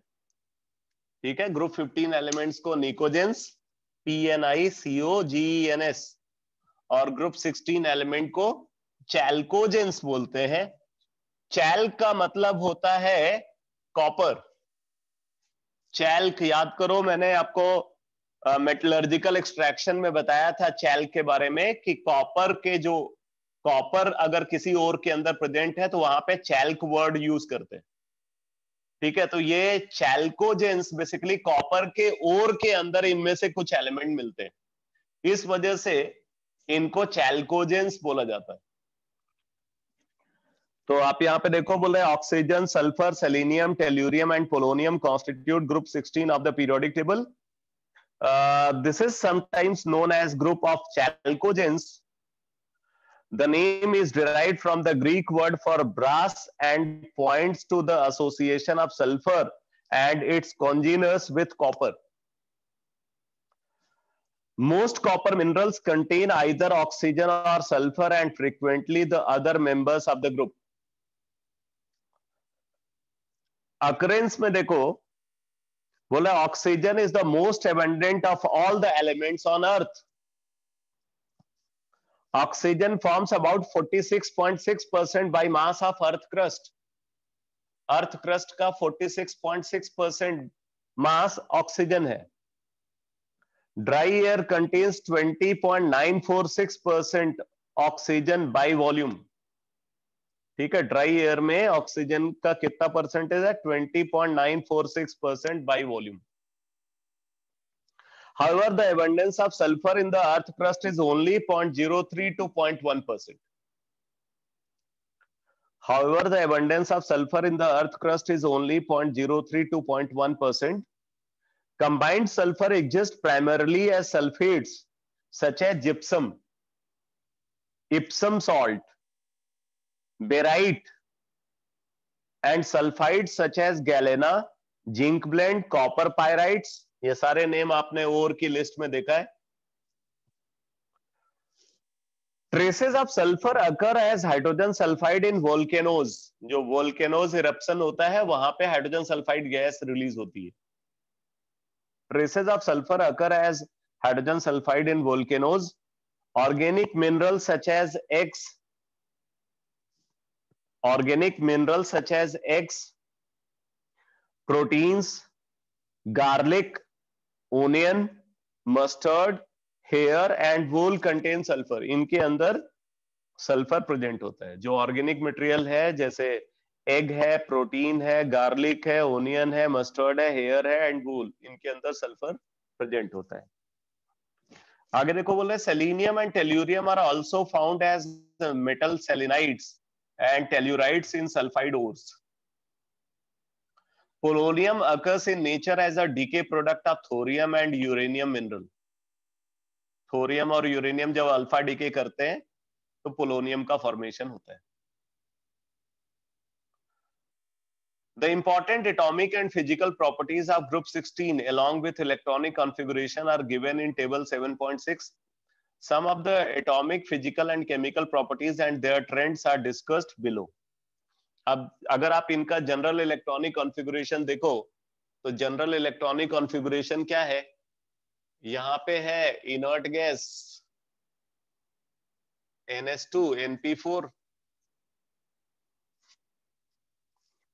यहां भी है इनर्ट गैस NH2 NP4,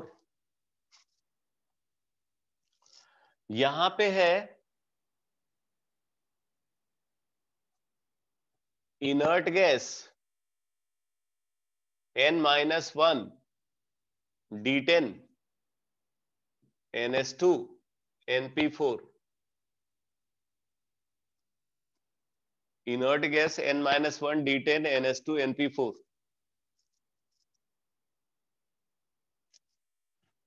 ठीक है, यहां पे है inert gas N-1 D10 NH2 NP4,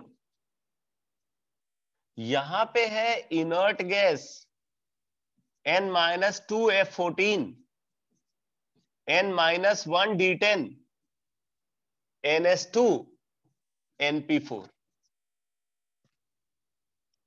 तो आप देख रहे हो जो कोर कॉन्फ़िगरेशन है, कोर कॉन्फ़िगरेशन में चेंज आ रहा है. इन दोनों का कोर कॉन्फ़िगरेशन एक जैसा है, यहां पे कोर कॉन्फ़िगरेशन एक जैसा है और इसका कोर कॉन्फ़िगरेशन इन सबसे अलग है. तो आप देख रहे हो कि यहां पे जो ये N-1 D10 आया, ये पुअर शील्डिंग इफेक्ट दिखाएगा और इस पुअर शील्डिंग इफेक्ट का इफेक्ट इनकी प्रॉपर्टीज पे दिखेगा और यहां पे वो पुअर शील्डिंग इफेक्ट और स्ट्रांग होगा क्योंकि N-2 F14 N-1 D10 total ये 24 इलेक्ट्रॉन का पुअर शील्डिंग इफेक्ट है.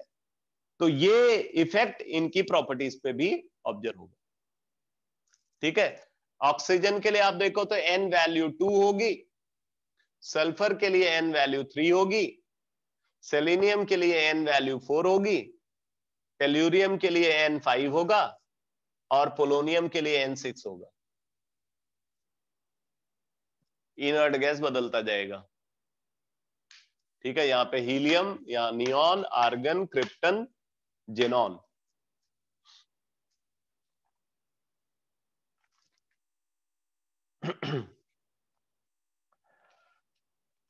तो इलेक्ट्रॉनिक कॉन्फ़िगरेशन में देखो बोला the elements of group 16 have 6 electrons in the outermost shell and have ns2np4 general electronic configuration. ns2np4 general electronic configuration है इनका।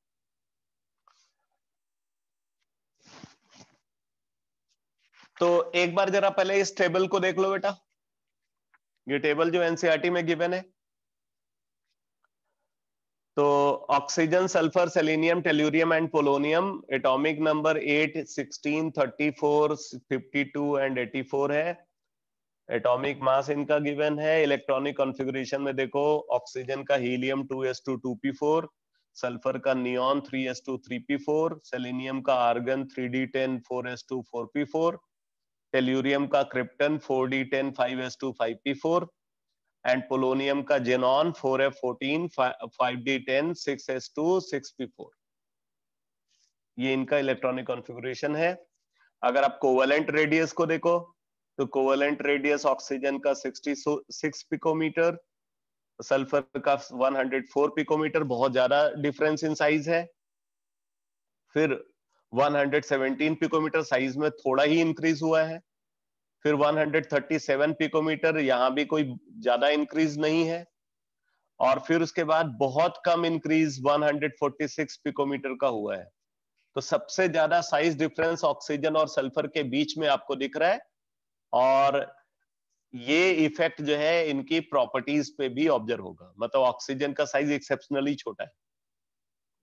छोटा साइज होने की वजह से high electronegativity, high ionisation enthalpy, high electronegativity, ये सब ऑब्जर्व होगी।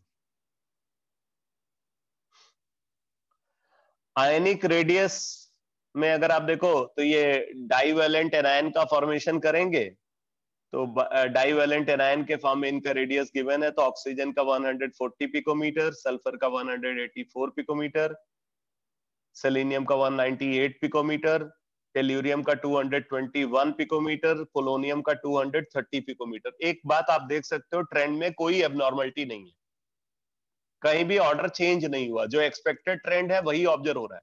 हाँ, डिफरेंस जो है कहीं पे कम है, कहीं पे ज्यादा है, लेकिन एबनॉर्मलिटी नहीं है। इलेक्ट्रॉन गेन एंथैल्पी में आप देखो ऑक्सीजन के लिए -141, सल्फर के लिए -200, सेलेनियम के लिए -195, टेल्यूरियम के लिए -190, पोलोनियम के लिए -174। अब एक्सेप्शनल बात यह है कि इलेक्ट्रॉन गेन एंथैल्पी ऑक्सीजन की अपने ग्रुप में सबसे कम है। अगर मैग्नीट्यूड के हिसाब से दें, मैग्नीट्यूड के हिसाब से फिर इलेक्ट्रॉन गेन एंथैल्पी नहीं, इलेक्ट्रॉन एफिनिटी बोलो। तो अगर order of electron affinity consider किया जाए, ऑर्डर ऑफ इलेक्ट्रॉन एफिनिटी, तो आप इस ऑर्डर में देख रहे हो कि ऑक्सीजन सबसे नीचे है, सल्फर, सेलेनियम, टेल्यूरियम, पोलोनियम और ऑक्सीजन। ऑक्सीजन इस ऑर्डर में सबसे नीचे है, order of electron affinity. Electron affinity क्या होती है? इलेक्ट्रॉन एफिनिटी होती है minus of electron gain enthalpy. Negative of electron gain enthalpy को इलेक्ट्रॉन एफिनिटी बोलते हैं। ठीक है, तो ऑक्सीजन की इलेक्ट्रॉन एफिनिटी अपने ग्रुप में सबसे कम है।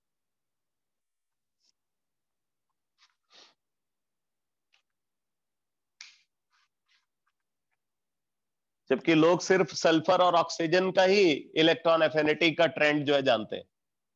अगर पूछा जाए तो लोगों को लगेगा अरे भाई सल्फर और ऑक्सीजन, ऑक्सीजन को सेकंड नंबर पे होना चाहिए। लेकिन आप देखो ऑक्सीजन जो है इलेक्ट्रॉन एफिनिटी के ऑर्डर में सबसे नीचे है।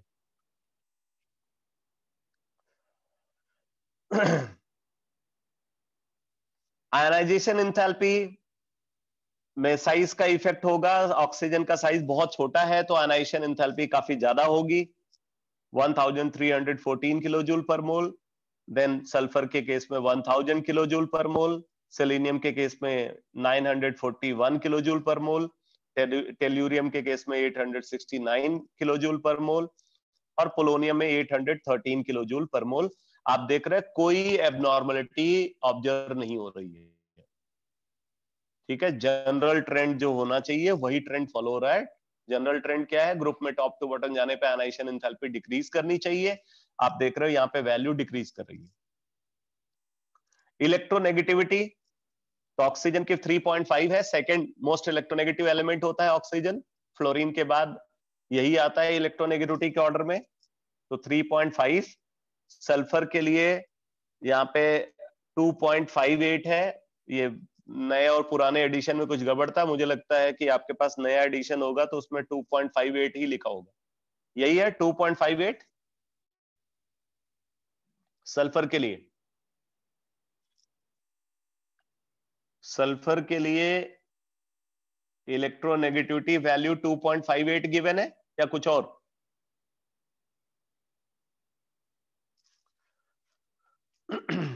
ठीक है 2.58, और सेलेनियम के लिए 2.55, सेलेनियम के लिए 2.55, टेल्यूरियम के लिए 2.01 और पोलोनियम के लिए 1.76। तो आप देख रहे हो कि ऑक्सीजन और सल्फर में बहुत ज्यादा इलेक्ट्रोनेगेटिविटी डिफरेंस है, उसके बाद इलेक्ट्रोनेगेटिविटी में उतना वेरिएशन नहीं ऑब्जर्व हो रहा है। तो इतना ज्यादा इलेक्ट्रोनेगेटिविटी डिफरेंस जो ऑक्सीजन और सल्फर के बीच में ऑब्जर्व हो रहा है वो उनके साइज डिफरेंस की वजह से, because electronegativity is inversely proportional to size. फिर डेंसिटी में देखो, डेंसिटी ग्राम पर सेंटीमीटर क्यूब में बोल रहे ऑक्सीजन के लिए 1.32, यहाँ पे सी का मतलब है, सी का मतलब है मेल्टिंग पॉइंट पे, इसके मेल्टिंग पॉइंट पे, तो 1.32 ग्राम पर सेंटीमीटर क्यूब, और सल्फर का 2.06 ग्राम पर सेंटीमीटर क्यूब। ठीक है 2.06 ग्राम पर सेंटीमीटर क्यूब। सेलेनियम में 4.19 ग्राम पर सेंटीमीटर क्यूब। अब वजह क्या है? यहाँ पे देखो सल्फर और सेलेनियम में डेंसिटी में बड़ा जंप दिख रहा है, उसके पीछे वजह यह है कि साइज जो है, साइज में बहुत कम इंक्रीमेंट हुआ है।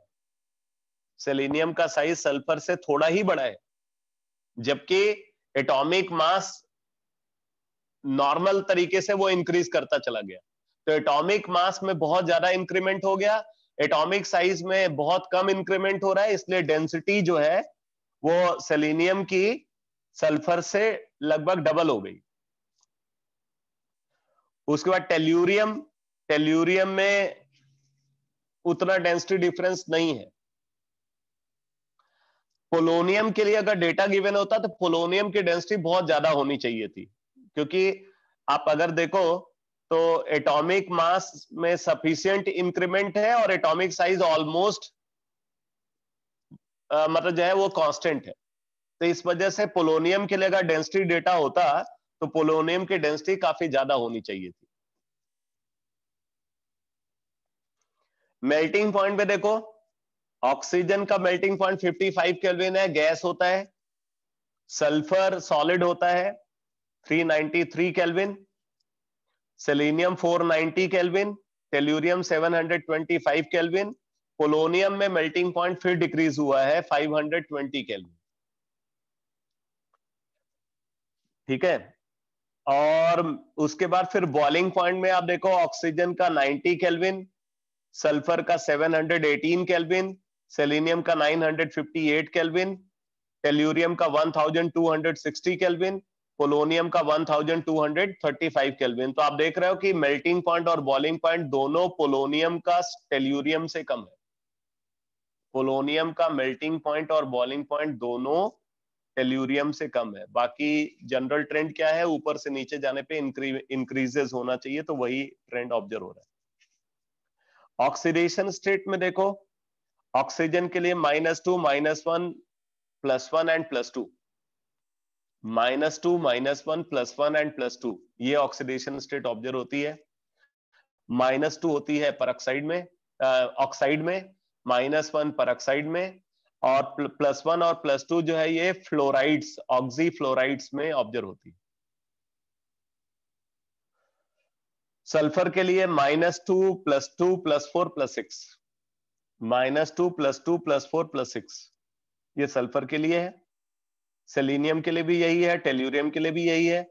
पोलोनियम के लिए +6 अनस्टेबल होगा इनर्ट पेयर इफेक्ट की वजह से। इनर्ट पेयर इफेक्ट की वजह से जो पोलोनियम है वो +6 ऑक्सीडेशन स्टेट को नहीं दिखाता।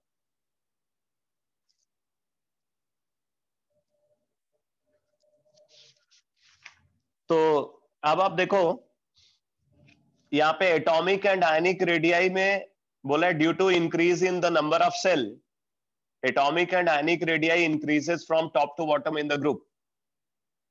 The size of oxygen atom is however exceptionally small. Ionization enthalpy में देखो बोला ionization enthalpy decreases down the group. It is due to increase in size. However, the elements of this group have lower ionization enthalpy values compared to those of group 15. पहले भी बताया था group 16 element की जो ionization enthalpy होगी वो group 15 element से कम होगी। फर्स्ट आयनाइजेशन एंथैल्पी, सेकंड ज्यादा होती है, फर्स्ट कम होती है। तो फर्स्ट कम इसलिए होती है क्योंकि वहां पे हाफ फिल्ड कॉन्फ़िगरेशन है और यहाँ पे एक इलेक्ट्रॉन लूज करके हाफ फिल्ड कॉन्फ़िगरेशन ये अचीव करेगा, इसकी फर्स्ट आयनाइजेशन एंथैल्पी कम होती है। तो however the elements of this group have lower ionization enthalpy values compared to those of group 15 in the corresponding periods. This is due to the fact that group 15 elements have extra stable half-filled p orbital electronic configuration.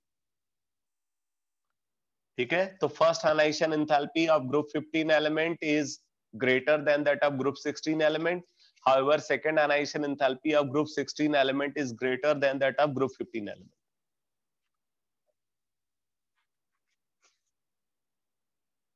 In fact group 16 element की जो second ionization enthalpy होती है वो group 17 element से भी ज्यादा होती है। Second ionization enthalpy of group 16 element is greater than that of group 17 element. फिर इलेक्ट्रॉन गेन एंथैल्पी को देखो, बोला because of the compact nature of oxygen atom it has less negative electron gain enthalpy than sulphur. However, from sulfur onwards the value again becomes less negative up to polonium. तो देखो इन्होंने सिर्फ oxygen और sulphur का comparison दिया हुआ है इसीलिए कंफ्यूजन रहता है, बट डेटा ये सजेस्ट कर रहा है कि ऑक्सीजन का जो इलेक्ट्रॉन गेन एंथैल्पी है वो मतलब इलेक्ट्रॉन एफिनिटी वो सबसे कम है। इस ग्रुप के जितने भी एलिमेंट्स हैं उनमें सबसे कम इलेक्ट्रॉन एफिनिटी ऑक्सीजन की है। इलेक्ट्रोनेगेटिविटी तो बोले कि next to fluorine oxygen has the highest electronegativity value amongst the elements. Within the group, electronegativity decreases with an increase in atomic number. This implies that the metallic character increases from oxygen to polonium. तो इनका जो metallic character है वो ऊपर से नीचे जाने पे increase करता जाएगा। तो ऑक्सीजन जो है ऑक्सीजन सल्फर ये नॉन मेटालिक एलिमेंट होंगे, बीच में मेटलॉइडिक कैरेक्टर आएगा और फिर अगर पोलोनियम की बात करें तो मेटालिक कैरेक्टरिस्टिक दिखाएगा।